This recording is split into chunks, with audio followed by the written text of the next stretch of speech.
Je voudrais être tout à fait clair. Malheureusement, on est obligé aujourd'hui de lutter contre le communautarisme. Alors, je voudrais dire que jusqu'à un certain point, le communautarisme n'est pas un problème. Le communautarisme devient un problème à partir du moment où il débouche sur du prosélytisme, où il débouche sur une pression sociale, sur une coercition.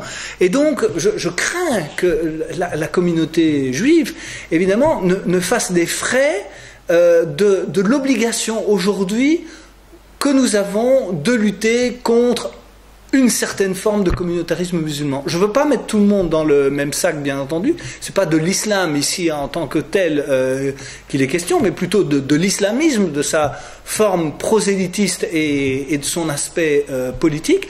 Mais il faut bien reconnaître qu'aujourd'hui, nous avons une prolifération de voiles à Bruxelles, de plus en plus dans tous les quartiers. Ça a commencé par Molenbeek et d'autres communes, Saint-Josse, etc. Mais aujourd'hui, ça tend à s'étendre à d'autres communes. En revanche, je défie quiconque de porter une kippa sur certaines lignes de métro. Je pense que la personne ne résisterait pas très longtemps sans se faire insulter ou agresser. Donc ça, c'est aussi... Donc, ce que je veux dire, c'est que nous sommes obligés de lutter aujourd'hui contre ce communautarisme et de poser un certain nombre de jalons, donc notamment l'interdiction de port de signes religieux dans les écoles et dans les administrations.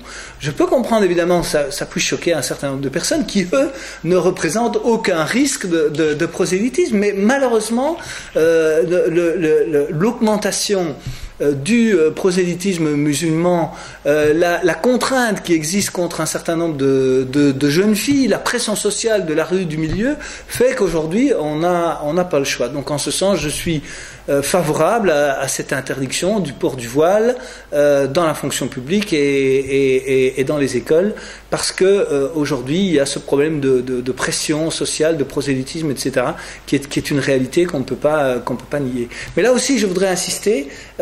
Voilà un bel exemple auquel j'aurais pu répondre dans votre première question.